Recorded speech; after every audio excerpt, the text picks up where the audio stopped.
lined up the top stars from Hollywood and from all over the world to entertain you on a giant screen with the few colorful motion pictures you've been hearing about and reading It's about. showtime, folks. Enjoy the show. We're delighted to have you with us. They're driving theater. You'll find something to please you to add to your evening's enjoyment. Is pleased to bring you our feature presentation.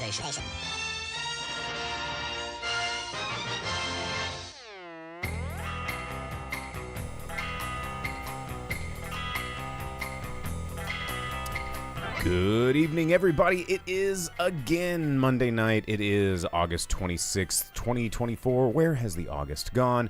It's 8 o'clock Central Standard Time. We are broadcasting live, and you are tuned into the Driving Speaker Box podcast. I'm your host, Bo, the Boom Operator. I'm Slick Doggy the Grip. And we're back. We got another show for you. Thanks for tuning in. Shout-outs to everybody over on Twitch that joined us for the Twitch pre-show. Thanks, guys. Thanks for all your subs. If you are not tuned in live, maybe you're listening to this podcast, wherever it is you get podcasts, and you want to participate. You want to throw some questions our way live during the stream. You can do so. You can follow wherever it is you like to follow, be it Facebook Live, YouTube Live, or Twitch. We find that Twitch is a lot of fun. And yeah, so shameless self-promotion aside, welcome to the show. We saw some movies. Yes, I saw some movies. I saw a movie. You saw a movie? I saw a movie. What movie did you see? The Crow, man. You did see The Crow? Oh, yeah. Okay, I saw The Crow as well. We have seen The Crow.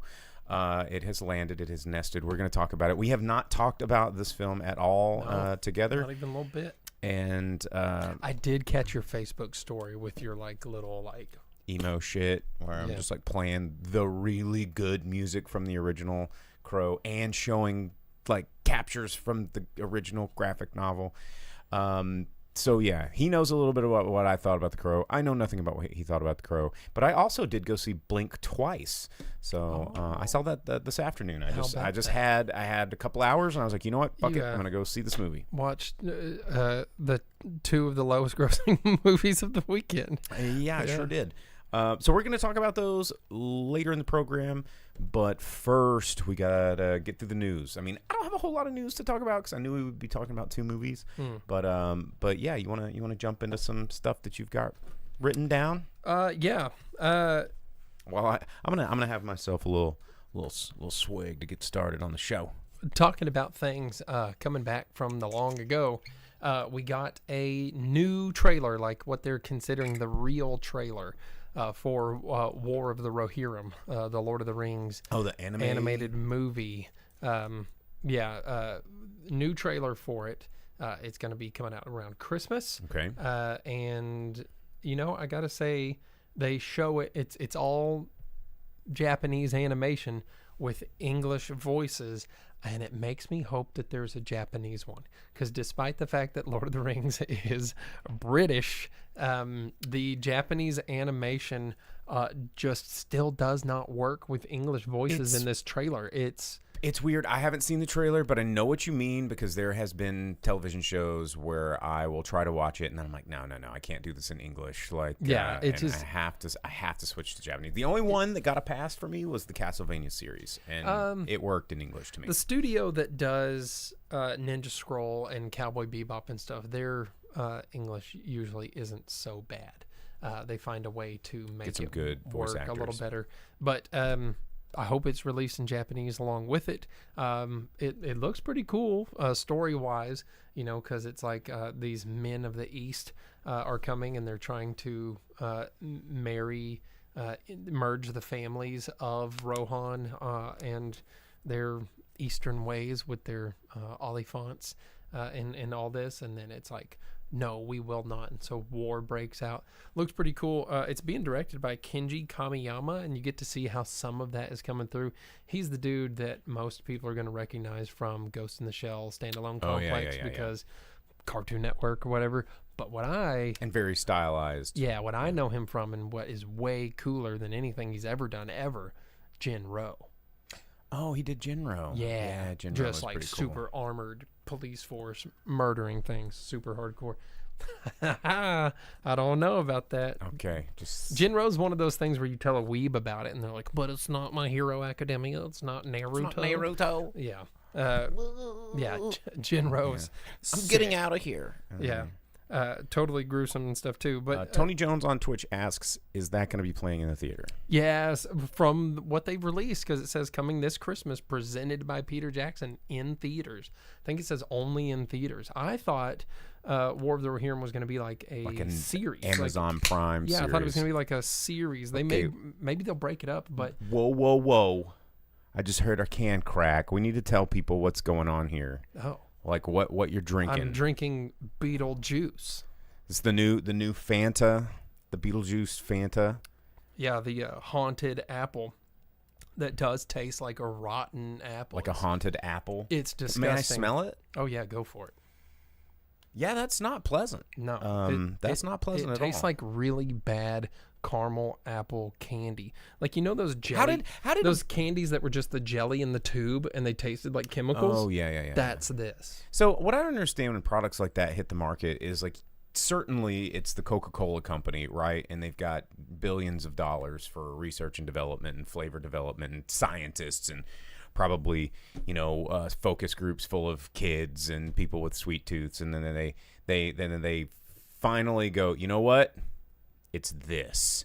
Of all the things, they're like, yep, put it in cans. It's go time. Yeah, I tried one when I first got the box because the girlfriend wanted to try it really bad, but we only found a box instead of a single serving, and I drank one, and it was disgusting. And I've So you've not just been done choking them down ever since? No, I haven't touched them since. This was the first time. It was cold, and I thought it would be fun because I got 2 weeks until Beetlejuice. So here's the actual juice. In other news, I don't know if you guys have been following we talked about this movie a while back when it hit film festivals, and it's been in production forever. But Francis Ford Coppola's Megalopolis, of course, got under fire again because he was being a creepo on set. But then he got under fire again because the trailer came out and had all these quotes that were fake movie critic quotes, like panning AI, they were fake quotes. Yeah, just like fake quotes. But the trailer, I did see this trailer, and I did see it in theaters, even though I think it's been pulled temporarily. I'm still excited about this movie. I'm glad that it's coming out in theaters. Again, The trailer makes it look really bad. the trailer makes it look interesting to me, though. It makes Adam Driver look really interesting, and the rest of it look really There's bad. a cool supporting cast, though. That Shia LaBeouf. I like Shia LaBeouf. He's And, insane. John Voight. Who's also insane. Well, there was an article. Those people are insane. He's in the There new was an article Ronald I Reagan movie too. There was one I kind of glossed over that was about how Coppola cast all of these people that have been canceled. He's like, why I cast all these canceled people in this movie, and to be Adam Driver in that movie where it's like, starring in Francis Ford Coppola, and he's like, the rest of your cast is nothing but people that people don't like, and he's like, are you kidding me, dude? Thanks. Yeah. Thanks, Frankie. But I want to see it, man. I'm excited about it. There's something I talk about on the show quite a bit, and it's separating the art from the artist. I think it's really important to do, especially as we enter a time of we're getting closer and closer to singularity. For those of you that don't keep up with the impending apocalyptic destruction of human society, but if you were to like rewind through the annals of time of all of the people that we pedestal for their art or their whatever, they're probably more often than not they're probably pretty shitty, right? Could you imagine what the Beatles have done when they were like early 20-somethings, given unchecked power and influence and money and traveling the world with screaming, adoring fans? Like, we don't want to know any of that stuff. So, yeah, you're like, okay, that album was pretty cool. I don't want to think about what they did in their spare time. And sometimes you have to just do that. Obviously, I'm not saying all artists get a pass for being pieces of shit. Absolutely not. But, man, what are you going to do? What are you going to do? That was something that I was reading about the Olympic Games, where, they were irrelevant, but it's a separating art from the artist. And talk about Leonardo da Vinci and all this kind of stuff. Athletes are probably like awful people sometimes. No. It was like when they depicted the Last Supper, and they're like, Leonardo da Vinci was probably gay, and he painted that shit. So who cares? Who cares? And That's always been one of those things I don't understand. The importance of people being like, this dude 400 years ago did this whole shit.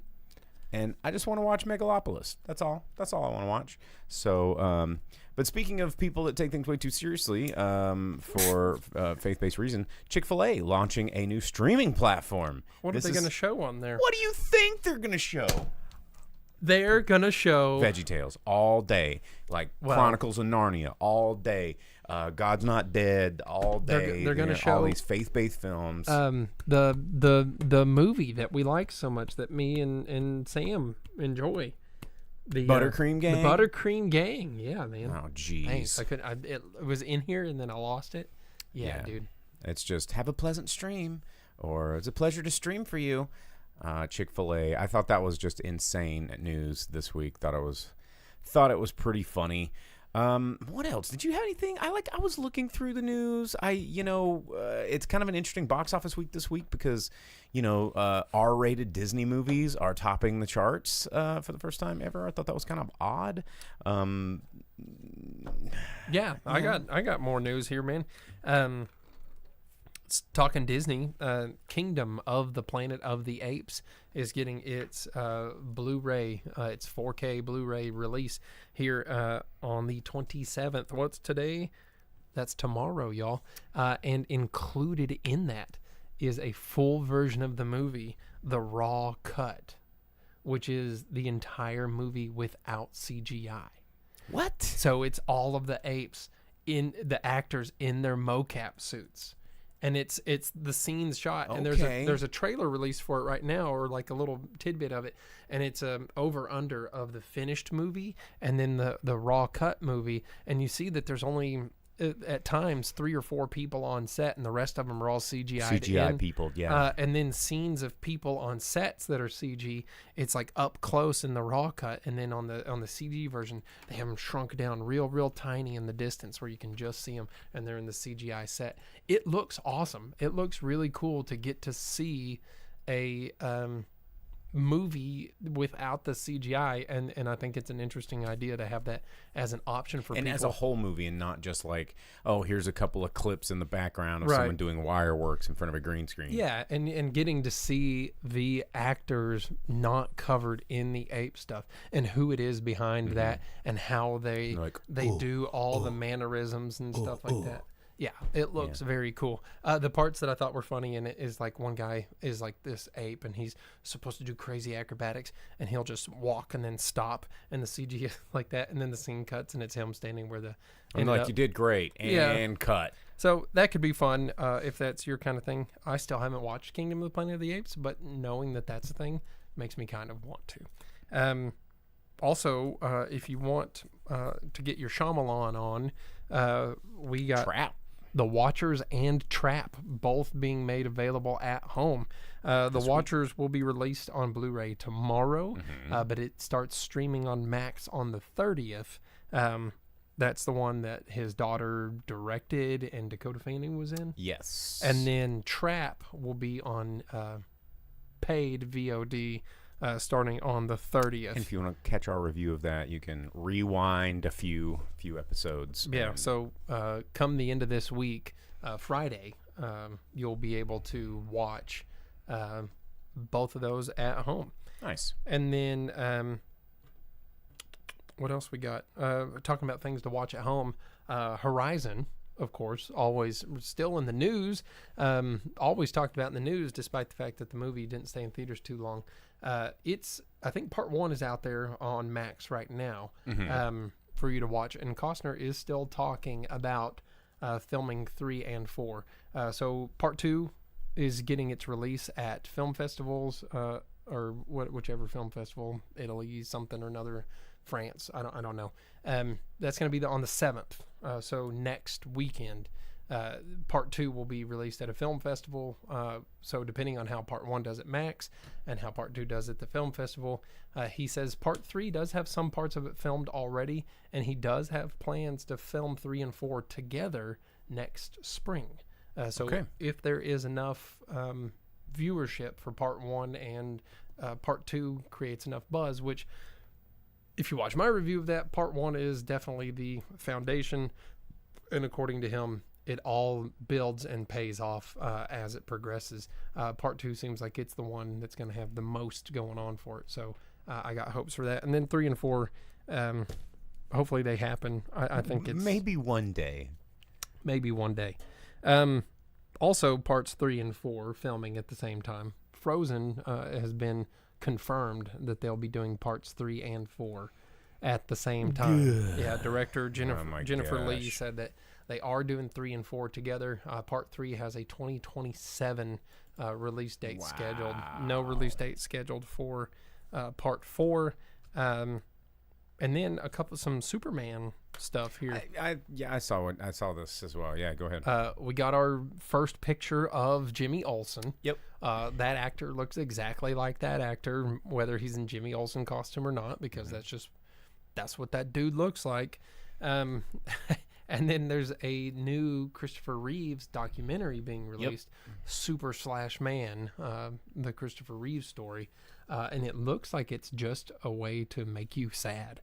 Super sad. I mean, anything about Christopher Reeves is going to make you sad. Well, the trailer for it is like his whole family talking about like just how involved he was, and he was involved in all their lives, and he was such a good dad. Such a and good dude. He did sailing and sports and horse riding, and did all these things, and then he had his horse riding accident. Yeah. Never walked again. And then it goes into being like, well, Christopher Reeves and Robin Williams were like best friends, and I'm like, cool, way to double the amount of sad people. By the way, another beloved dude that just offed himself tragically.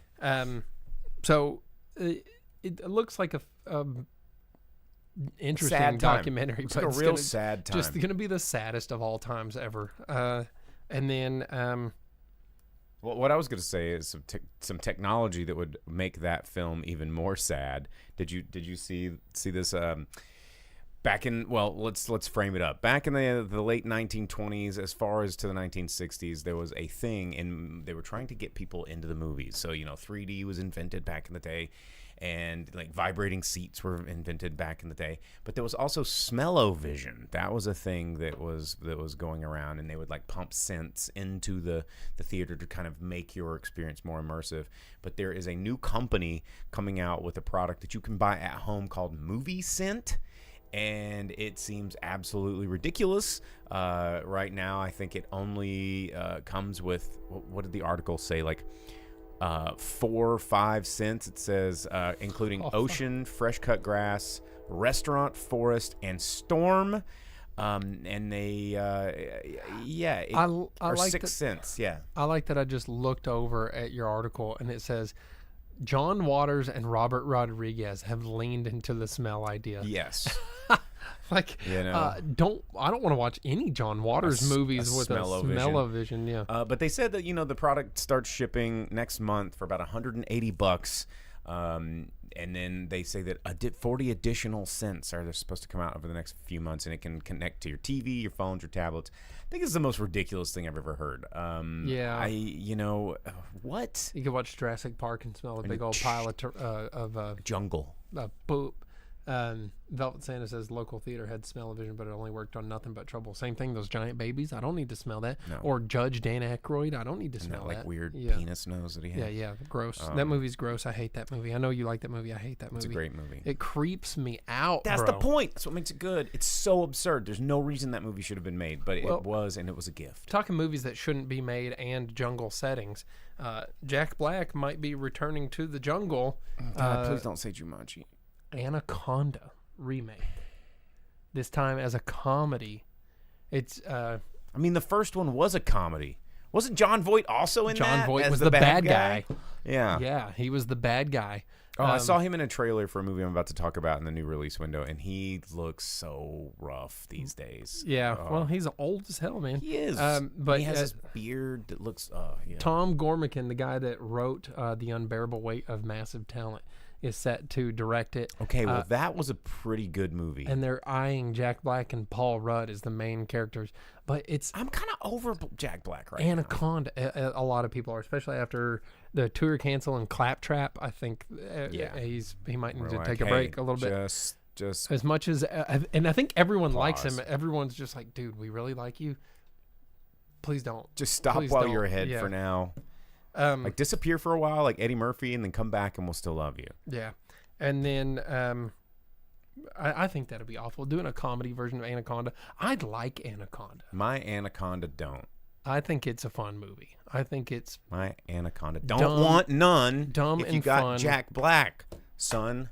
And then the last little bit of news I got here is that movie with Brad Pitt and George Clooney, Wolves, where they're like killers, contract killers, or like cleanup crew. They're cleanup Cleaners, guys. yeah. So when people get killed, they come in and clean the scenes, but they like hate each other. They're like competition for one another. That movie has had its theatrical run cut. Whoa. It will be shown in it'll have limited theatrical showings, but Apple Studios pulled its theatrical run. It's kind of like they pulled the whole Toxic Avenger movie completely. And Well, so that was the thing I was going to talk about too. Peter Dinklage just had an like, interview. show my movie. Yeah, an interview where they were like, "Hey, what's the deal with Toxic Avenger?" And he's like, "Dude, I'm not a producer, but these guys are, and I really hope that we It get doesn't this get movie like the out." Batgirl treatment where they just put it in a dumpster and watch Well, it die. I mean, really, the only interest I have in seeing that movie is Peter Dinklage. friggin' crap, Elijah Wood's in it. Oh yes, I forgot about that. Yeah, Elijah Wood's great. But anyway, speaking of movies that are coming out, let's tell you about some movies that are coming out this week in theaters because it's that time of the show. Not a lot of like big stuff coming out in theaters. We'll kind of get through some of these. There's a lot of kind of indie movies, small budget movies coming out in theaters. Obviously, no one's really wanting to tap on Alien Romulus or Deadpool and some of the other stuff that's in theaters right now. But you've got the Snoop Dogg produced Tyrese Gibson, Ray Liotta, R.I.P., and Scott Eastwood movie 1992. Oh, that's coming out already. Yeah, coming out, and that's a kind of a heist movie that takes place around the Rodney King riots in L.A., I believe. Yeah, it takes place during the middle. They're using it as cover. Yeah. So that's coming out this weekend. A sci-fi thriller starring Casey Affleck, who's probably the better actor of the Affleck family. And wow. I mean, I like Ben Affleck better than Casey as like a person to watch because it's Ben Affleck. He seems like a cool dude. But Casey Affleck, the better actor. But also with Tomer Capone, who you may recognize him from The Boys fame. He is Frenchie. And Lawrence Fishburne, who you might recognize him because he's fucking Lawrence Fishburne. Frenchie, a descriptive word or the character name? That's his character name. Yeah, I know. Yeah. But Tomer Capone's really, really cool. I wouldn't quite say an up-and-comer, but maybe you can pump that button for the up-and-comers. But this is a movie, traditional space madness story about some astronauts on a mission to get to Saturn's moon, and then some shit goes wrong on the ship, and they're like, what do we do? And then one of them's getting space madness, and I feel like Lawrence Fishburne's been in a movie like this before. a couple of space madness movies. Yeah. I don't know. But he's got that voice. He's like, don't be mad, it's space. And, we're going to slingshot anyway. I can't do a good Lawrence Fishburne because it's Lawrence Fishburne. No one can. I don't think my gap's big enough in my teeth to make that voice, accurate. But Slingshot's coming out in theaters, limited this week. And then also coming out in theaters is... this one, I don't know how it slipped through my radar, but starring Dennis Quaid. It's a drama based on the life of Ronald Reagan from his childhood to the time in the Oval Office. Dennis Quaid playing the role of Ronald Reagan. C. Thomas Howell somewhere in there, looking really rough these days. John Voight in there with really terrible facial hair. He's in everything. Kevin Sorbo, because I don't know, maybe there was a Bible on set. There's Robert Davi's in this movie, which, where has he been? Nick Searcy is in this movie, who I've actually worked with before in a film a long time ago, who's actually a really nice guy. Interesting movie. And watching Dennis Quaid try to pull off a Ronald Reagan impression is something interesting. But that's coming out this week. Velvet Santa says Scott Stapp is playing Frank Sinatra with arms wide open. Yeah. Hey, these arms are looking at you. But also the last movie that I want to talk about that's coming out this weekend in theaters, it's probably not coming to a theater near you. It's probably getting kind of a limited to maybe light expanded release, but I really kind of want to see this. It's called Tokyo Cowboy, and it is starring Arata Aura and just kind of a bunch of indie actors in this film, but it looks like a really, really cool film. It's been getting lots of olive branches from all the different film festivals across the country. It's won 9 different awards, but it's about a Japanese businessman, otherwise known as a salaryman, going on a journey of self-discovery when he takes this company trip to this kind of failing Montana cattle ranch to try and get them to start farming Wagyu beef. And of course, it's big culture shock, and the trailer looks quite good, actually. So definitely looking for a little bit of, West meets East, East meets West, however you want to he's going to bring the wall to the Gyu. That's right. That's right. Makes sense if you speak Nihon geese. And it's probably a lot of Mono no Aware if you're ever out there on the mesa and feeling like a huge weeb. Dropping that right there. I mean, that should have been over here, but I don't have a button for that. So, but that's what's coming out in theaters this week. You can check out any of those movies if they are playing locally. Just take a look for them on your local listings, and you can get yourself a ticket. And one of the reasons that I always say get yourself a ticket is don't wait for a review. Don't wait for somebody else to tell you that it's good. If there are indie movies like this that are hitting theaters, it's why I've been telling people to go see The Crow. Not because it's the best movie you're ever going to see, which we're going to review here in just a moment, but because if you want to see movies that aren't fucking Marvel movies and sequels on sequels on sequels on sequels on sequels, or something just a little bit edgy or a little bit different, put your pants on, put your shoes on, go to the movie theater. It's $10. I know you've spent $10 on something more stupid. Like, you can't even go to McDonald's for $10 anymore, and that's 5 minutes or less of dissatisfaction. You can spend $10 and go to a movie for now like 4 fucking hours and sit in an air-conditioned comfy chair and be entertained. Like, it's a good deal. Like, I don't want to pay for it unless it's amazing. Shut up. Like, what do you do at your work that's worth that much? Like, people take a chance on your crappy service probably. So, let's just like do the same with a movie. Just give it a chance. I'm calling you out. I'm calling you chicken. I'm calling you yellow. Go see a fucking movie. Wow. Yeah, I'm passionate about this shit. Giving them man. the nails treatment. That's right, exactly. Your fax machine at work is gonna come over and be like, "What are you, chicken?" You're gonna tear it off, and we're gonna go race pickup trucks in the street. That is true. They're racing pickups. Thanks, Zimmerhammer. Yeah, thanks for that sub, man. All right, well, that's what's coming out in theaters. Let's talk about The Crow. Obviously, in theaters this week, getting a lot of bad reviews, a lot of people throwing this movie completely under the bus, saying that it's just terrible and unnecessary and blah, blah, blah, and what were they thinking? Alex Proyas, the original director of the 1994 masterpiece, was even like, what the fuck? I was about to say, that's what I was going over here to look for. He's just like, what? What? And here's what I'll say about The Crow before I really dive in and explain it and let Jake tell me what he thinks about this movie, is I'm going to lean on my review of the last Evil Dead movie that Fede Alvarez did, where I went into that movie, and as an Evil Dead movie, it completely failed, and I hated it. As a horror movie, I had a lot of fun, and I thought it was a competent horror movie. The Crow, as a Crow movie, fell completely flat on its face, missed the point, was completely worthless. As a edgy, angsty revenge flick, not a bad watch. And there was enough elements that I found entertaining that as long as I wasn't thinking about it being a Crow movie, I was like, I'm into this. So yeah, except for the part where the crow is constantly shoved into your face over and over and over and over again, halfway into the movie to the end. The first half of the movie, what the hell were we watching? I don't know. I don't know either. This movie is, in short, a mess. Right? It's really trying to capture a demographic of people that it doesn't understand. And so if you go back to the original 1994 Alex Proyas thing, one of the reasons that it succeeds as a movie is Alex Proyas did a really good job of adapting the source material onto screen. It is one of the most comic book accurate adaptations of a comic book to film. It is. Have you read the comic?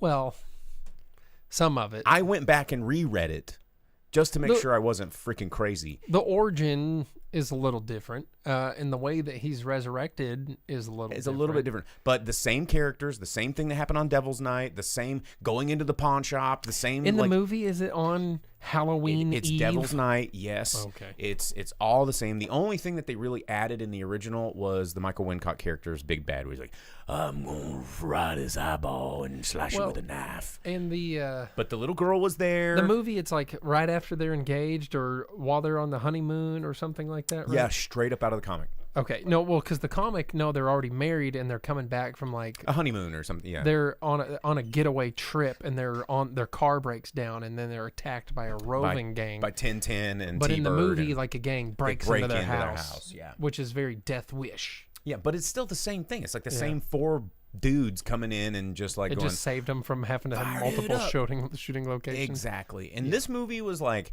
they met in rehab. Like Eric Draven wasn't even in a band. Yeah, he didn't play rocking guitar on top of the roofs at nighttime. Like, wake up, Detroit! That's right. Can't rain all the time. And except it does in the movie. It does, man. It does in this one too. Constantly raining, all the rain. But to me, the original graphic novel set up some terrible sequels that deviated from the source material, but made this character like, okay, the Crow, the original Eric Draven story, we got it. It's cool. It's iconic. It's legendary. But who's to say that this situation couldn't happen again to someone else, and a Crow could guide? And that's what they took City of Angels and the other one that I don't even want to think about. Well, and according to Bill Skarsgård, that's what this is. Except for they called him Eric Draven, and her name is Shelley. Yeah, and they're like, okay, no. And then they're fighting like some agent of Satan who is also immortal. Like, what is this? So it's like End of Days or like a what's that CW show with the 2 brothers in the car? Oh, Supernatural. Yeah, it's like a Supernatural episode, right? Yeah. And the first half of the movie is just so discombobulated and out of whack and doesn't make any sense, and it's about them finding each other, and they're like emo wooks somehow. Yeah, dude, which is really weird. But that's the thing that I was trying to get at, is the original, sticking true to the original comic, hit a demographic of people that the comic understood, right? It understood, the author understood that Alex Proyas just gave it life. And this, it's like you could tell it was a bunch of producers that are like, what are all these face tat kids into? I don't know. Maybe the Crow. Let's make a movie about things that we think they like. And it didn't, because it didn't understand the demographic it was trying to hit. It was just like, here's some imageries that we think you're going to think is cool because maybe you still shop at Hot Topic. Is that like a thing? Yeah. And it just missed and the music didn't even match what that demographic they're trying to hit at all. would like. It was just... It wasn't what anyone would like. It was multiple genres, and it didn't make sense. And the music of the original... I mean, I've been listening to the soundtrack to the original Crow like for the past 2 days because it is so good. It's so good. And this one just like was what? Yeah, and there's only like 3 or 4 songs really, but they're all different genres that don't make sense. And they do it's opera music playing during probably the coolest scene. It's supposed to be like, it's like a drug addict Romeo and Juliet thing.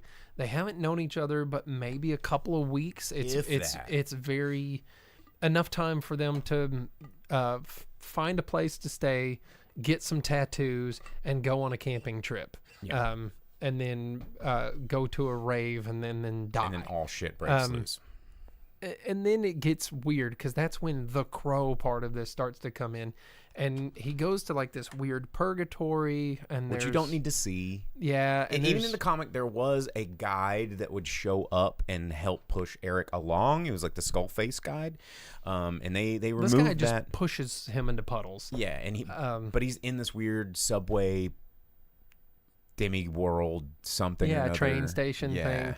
And then from there, when he becomes the Crow, it's just gore for gore's sake, and they're like, you need to kill him and all of his people, but he kills people. He kills a lot of people relentlessly without knowing if they're connected to the bad guys or not. That was the thing that the original '94 movie did correctly, was Eric didn't want to hurt anybody he didn't have to. He was on a mission to find the 4 dudes that killed him, discovered that Michael Wincock was also responsible, and was like, well, now I got to get this dude because I'm still alive. Because he even went back to the graveyard after killing the guys that killed him and his wife. And he's like, why am I still here? And then he was like, okay, there's this other guy that I got to deal with. And then through the course of that one scene where he actually dies in real life, there's all these bad guys shooting bullets at him. I'm like, okay, well, you guys got to die too because, you're shooting me. But he didn't just like relentlessly kill everything around him. You know? And the gore for the gore's sake and the goth for the goth's sake or whatever it is, it doesn't make sense. And I don't know who it's supposed to be marketed for. Yeah. So actually, interesting thing. I was in the theater. There wasn't a whole lot of people in the theater, but there was a walking into the theater. There was like a 4. They had to be like maybe juniors or seniors in high school. Clearly looked like they shopped at Hot Topic or whatever, and they were going to the Crow as well. And then when we were all leaving, I kind of heard them talking, and I said, and I stopped and I turned around and I go, hey, random question. I do a movie review thing. I'm a huge fan of the original. You guys look like you're fairly young, no offense, but have you seen the original? And they're like, oh, yeah. And I go, what did you think of this one? And they go, the original's so much better. She was like, Bill Skarsgård's really hot. And I go, well, yeah, that's obvious. But she's like, but other than that, and they started throwing out all the stuff that they thought was wrong with this movie. So I don't think it's just a generational nostalgia thing. Because they were like, yeah, the original's great. And I'm like, okay, I'm not crazy. Even the young people think it's stupid. Yeah, I spent the whole movie trying to, one, figure out what they were trying to do and the story they were trying to tell, and then 2, who it was supposed to be for. And the ending, it's all abrupt and none of it makes sense. And the ending I didn't like either, but as a Crow movie, here we go. I'm going to continue. That's what I'm saying. Even as an action revenge movie, it's only the last third of the movie. And did they time travel? Not even the last third, the last quarter of it. And and then it turns out that all of this happened in a moment. Right? He goes through 2 days, presumably, of killing people, of being the Crow. 1 to 2 days. 24 to 48 hours. Mm-hmm. It's at least 2 days. At least 2 days. And then at the end of the movie, she's getting defibrillated. And it all happened, but nothing happened at the same time. So it's like, what are they trying to say here? And this all happens at the same instance of his death, rather than being resurrected a year later, and all of this. And the demon bad guy was dumb. Yes. The killing everyone thing was dumb. It wasn't great. The Romeo and Juliet first hour of the movie was dumb. But again, I'm gonna go back. I cannot recommend. And I'm gonna go back. Movie. If you took out the Crow stuff, trying to make him the Crow, is a decent revenge movie. For who? I don't know, anybody that liked John Wick or that new bullshit that's coming out with Dave Bautista. Or, even if it was enough people that got killed, interestingly, with swords. Okay. I was avoiding this. I know the sword could never be as sharp because it was thank you. Trust me, he grabs a display sword that his druggy tattoo buddy probably has bought at Spencer's on the wall from Spencer's or Bud K catalog, and he hacks through more bodies. More cleanly than any legendary true to life samurai sword would ever be able to stay sharp through. But here's the deal, and I read something about this, and I get it, but I wish that they had found a way to maybe make more sense that sword was so sharp. They banned any sort of like a lot of different guns from the set. And after what happened in the original movie and what happened in Rust recently, they were like, we don't want blanks on set. We don't want any of this. So they were like, we're going to give him this sword so that the majority of it is there's no shots fired. It's just him hacking up people because they didn't want to take that chance. And I was like, okay. What about in the car? Oh, in the car, there was a lot of guns. Yeah, the guns this far away from everyone's face. Yeah. But they weren't aimed at anybody. They were aimed up. But I thought that was an interesting read, and that was just what I read. I don't, I mean, okay. I think that was. But it doesn't look good on screen, and it makes no sense, and it's super dumb to grab some guy's $20 katana and then take out 54 people. I know. Velvet And Santa cleanly sever 2 heads after the fact. Velvet Santa on Twitch keeps talking about The Wraith, and The Wraith is an old 80s movie about a boyfriend that comes back for revenge or something in this black car, and it's Charlie Sheen, isn't it? Is that who's the Wraith? I forget. It's been a long time since I've seen that movie, and it's pretty good. It's not bad. Is it better than the original Crow? Absolutely not. But I think that just like The Wraith, this movie, if they had taken away some of the Crow stuff, and it would have been a fine revenge movie. Just fine. It would have been fine. And I like Bill Skarsgård. And I also really like FKA Twigs. Like, I thought that they had a lot of cool chemistry on screen together. But as a Crow movie, it just absolutely failed. Just failed. So all they did was give each other drugs and go, how many people have you banged on? Huh.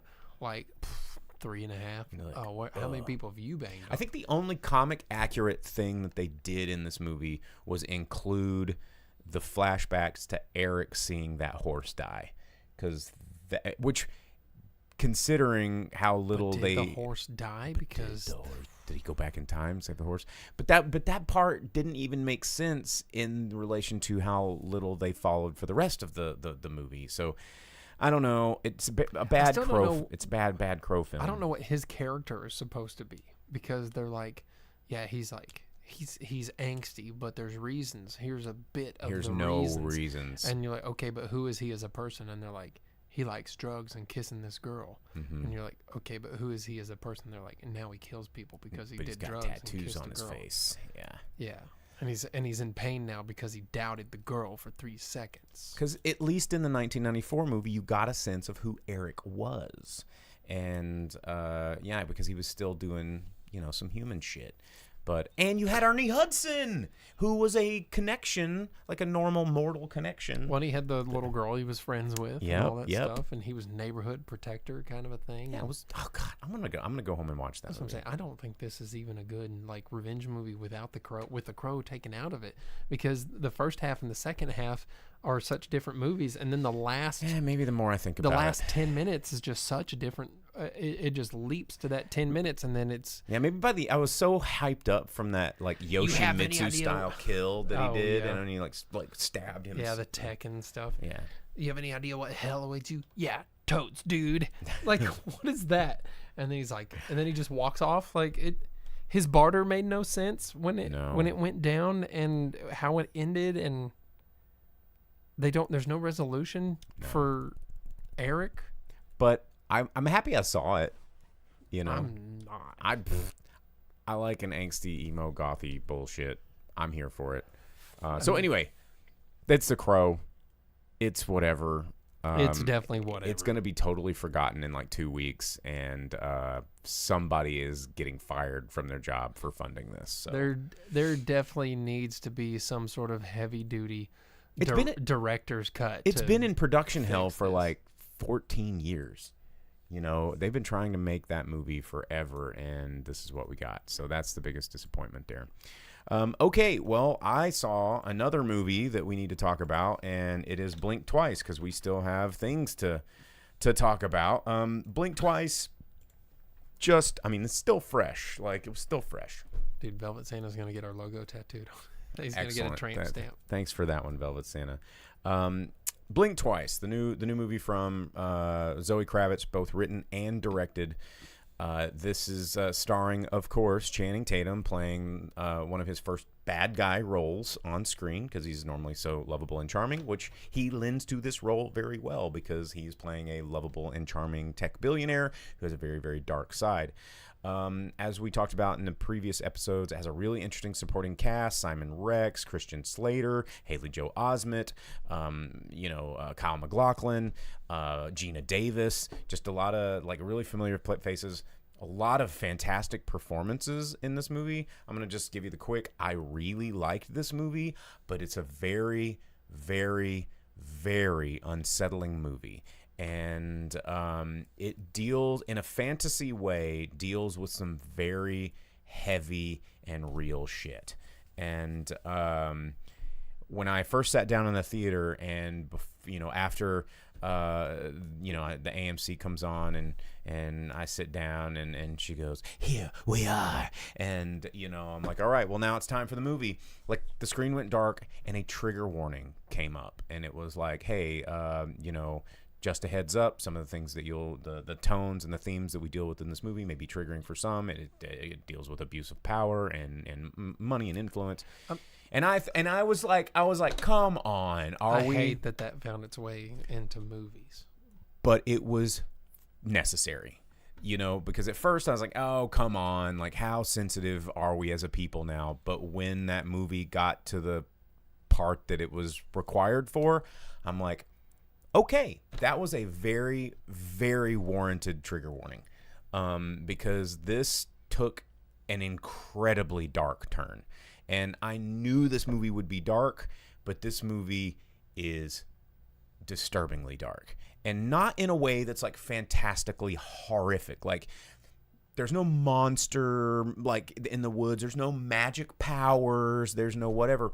What it is stuff that probably happens in real life. It's extremely, extremely wealthy and powerful men abusing that power on secret islands, Epstein, and not getting, are just totally getting away with it, right? This one does add like an extra sciencey twist of basically, and this island, I'm going to give a little bit of spoiler alerts. They're kind of already in the trailer. Is a lot of really bad stuff is going on this island, but through some sort of technology that is revealed in the film, none of the victims are able to remember what happened, which is a lot like roofies. And, and that's where it gets a very disturbing parallel to reality. And where we live here in Northwest Arkansas, where we broadcast this show from, our studio is 20 minutes away from the home office of one of the most powerful and wealthy families on planet Earth. So it kind of hits a little bit when you're like, this stuff could be happening around us, and it probably is. I mean, have been very, very wealthy people in the news in the not so recent past that have been busted for shit like this. And in a way that, like, Eyes Wide Shut kind of tiptoes into this sort of Fidelio world of violence and perversion from powerful people that's extremely non-consensual. This movie just really puts it in your face in a way that is so entertaining. Like, Zoe Kravitz is a phenomenal writer and director. I'm just going to go out and, like, this movie is very good. I'm not going to recommend this movie to a lot of people. This is a difficult movie to watch if you've ever been in a problematic situation, but also probably a movie you should watch if you've ever been in a problematic situation, or a movie you should watch if you've never been in a problematic situation. But it's very well done, and the casting was so perfect. Haley Joel Osment plays like such a rich little shit that hates himself and is like hanging out with rich people. Christian Slater just already has that kind of voice and face that you want to punch and hate, and Simon Rex also falls into that category of a dude that you're just like, shut up, you asshole. And but it's like, hey, party time, dude. And Channing Tatum, what an amazing career in terms of an actor, for having a performance where he's just dancing on a chair in sweatpants, to 21 Jump Street, to being such a menacing predator that you like at the beginning of a movie, but it is just cold and frightening by the end of it. Chase says he really loved hating this movie. Highest quality, and I don't need to see it again for a year or two. I don't need to see this movie again for a year or two either, but the message was very powerful and very clear. And that's what I like about it, is because unlike movies like Get Out and some other things, that while this movie is heavy-handed in its message, I think it is rightfully just and poignant in its message. So, yeah, as Chase said, it's outstanding. Don't like it, and I think that's a thing, because I'm not saying that I loved watching this movie. I felt uncomfortable through some of the scenes in this movie, but I can appreciate it for what it's doing. And the fact that it's even in theaters is kind of interesting. And Chase over on Facebook, I think you'll know the scene that I'm particularly talking about with the necklace. That thing, when that scene hit, I was like, oh, shit. It was one of the first big reveals of what was going on. And just, you know, to take it on a personal level, like I work in entertainment and hospitality, and in the bar world, I've DJ'd in and out of clubs for a long part of my life, and you know, not to get really serious about it, but date rape and drug abuse and rohypnol and all that stuff is an extremely real thing that happens, and so this movie was. Yeah, it hit close to probably a lot of people's homes. So, yeah, there you go. That's my review. I don't think everybody should watch this movie, but it's good. It's a good movie. Definitely worth at least one if you're up for it. But yeah, some great performances. Naomi Ackie killed it. Her friend Aaliyah Shawkat, I just thought was a little inappropriately cast, but that's a very nitpickety thing. And there was a little bit of a thing at the end that but I can't spoil it because it does have a lot of spoilers. Gina Davis was really, really fun to watch. You don't see her in a lot of movies these days, and playing kind of a bumbling buffoon. You don't see her do that kind of stuff. And in person, she's very much not like that. I've met her a couple of times, and she's an intimidating person to be around. But yeah, anyway, Blink Twice, If You're in Danger, beep, beep, that's what that's referencing, is in theaters right now. Also didn't really like the ending at the very end so much. I think it could have just cut the last 30 seconds out and been a little bit more poignant, but you know, they wanted to wrap it up in a pretty bow.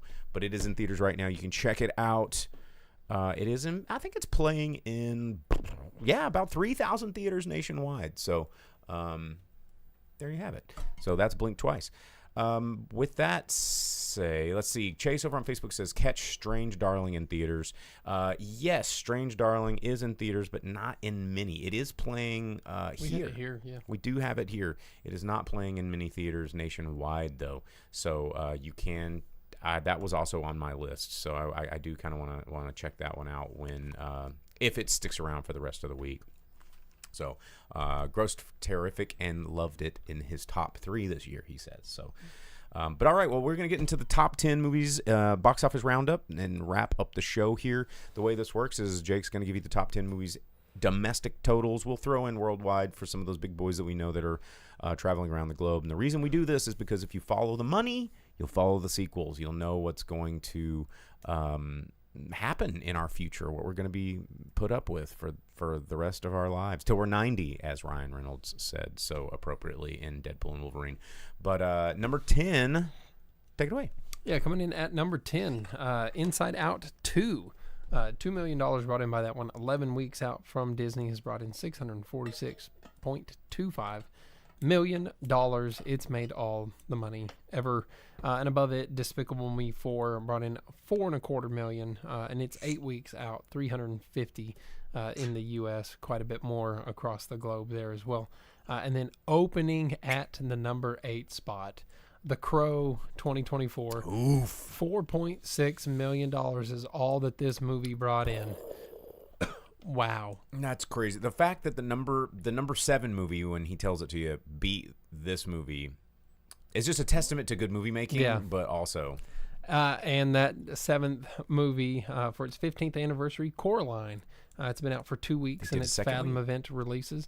$5 million this weekend. And it's in 3D. And I hate 3D movies, and I kind of want to see it. Not all of it, though. It's not all 3D showings. The showings that I saw this week were only 3D, yeah. I didn't think it was all 3D. But $24 million there. Actually, going into The Crow, there was a little girl walking into the theater to watch Coraline in Coraline cosplay. Oh, hell yes. That's great. I love hearing that. Oh, it is? Okay, it is also in 2D. Yeah, but she had a wig I guess there was no showings today. A yellow rain jacket and all that stuff. So she was in Coraline cosplay going into the movie. So, and at number 6, Twisters, dropping from the number 4 spot, 6 weeks out. This past weekend, it brought in $6 million, just under 250 in the U.S., another 98.7 across the globe. Nearly $350 million for Twisters. Which, one thing about Twisters that I don't know if we've mentioned or not. That's the way to do a sequel. It's unrelated to the first one in any kind of way, and that's okay. Yeah, that's an okay way to do it. Keep a franchise and don't worry about trying to attach it to everything. And then at number 5, The Forge. $6.6 million in its opening weekend. I do not know what that is. So The Forge is, I've actually seen a lot of trailers to this. It's a faith-based movie about a kid graduating from high school without any plans for his future, and then gets a push from this men's group that's like, wow, Jesus. That movie got $2.2 million more than The Crow. I know. And that's why Chick-fil-A's starting a streaming service, ladies and gentlemen. And then at number 4, Blink Twice, opening at the number 4 spot. $7 million brought in by that one. There you go. I mean, hey, it's in the top half. It did a small nation. I don't think it's worldwide, but it did get a UK release, I believe, and it did about the same. And then just above it, holding the number 3 spot, It Ends With Us, another $11.6 million, 3 weeks out from Sony, $120.6 million, another 120 across the globe, so almost $250 million for It Ends With Us. Wow, who would have thought that movie? Well, it's definitely not ending with that kind of money. Yeah. So, and then at number 2, dropping from the top spot, Alien Romulus. 2 weeks out, has brought in $16.3 million this past week, 72.8 total. It added 30 theaters, and it grossed another 152 across the globe, $225 million so far for a movie that they were planning to put on Hulu. Yep. So how about that? I mean, the budget wasn't that much over $100 million, I think. I think it was somewhere between 80 and 105. Don't quote me on that. I don't have any numbers in front of me. I did see some stuff that said that there's Ripley Easter egg things in here that kind of ruins the story of original Alien.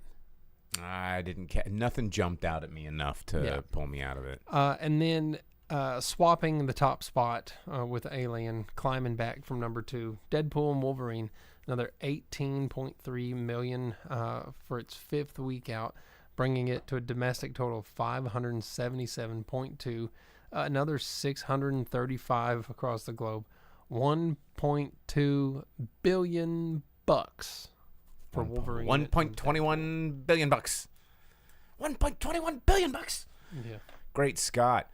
Showing us that all you really have to do is kick someone in the balls or stab them in the balls, and you can make $1 billion too. So, yeah. I mean, I liked the movie. I did like the movie. The more money it makes, the more disappointed I get in humanity.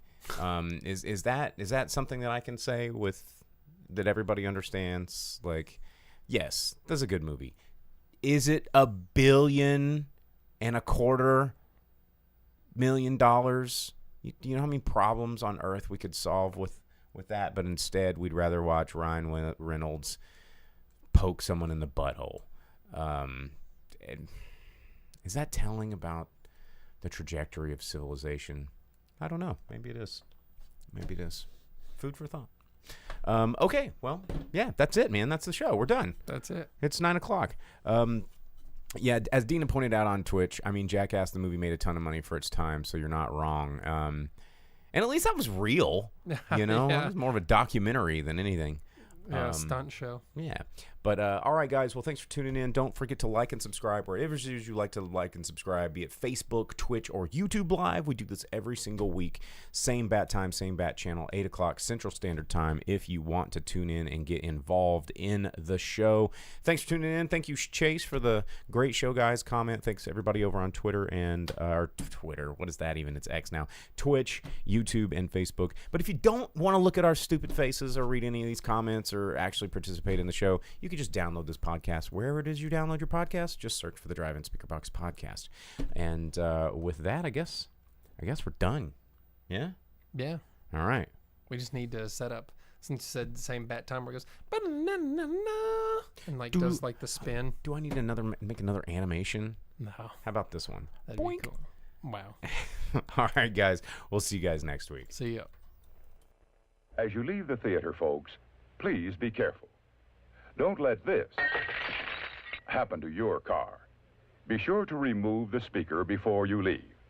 If you should accidentally pull a speaker loose, please turn it in at our snack bar or box office. Thank you.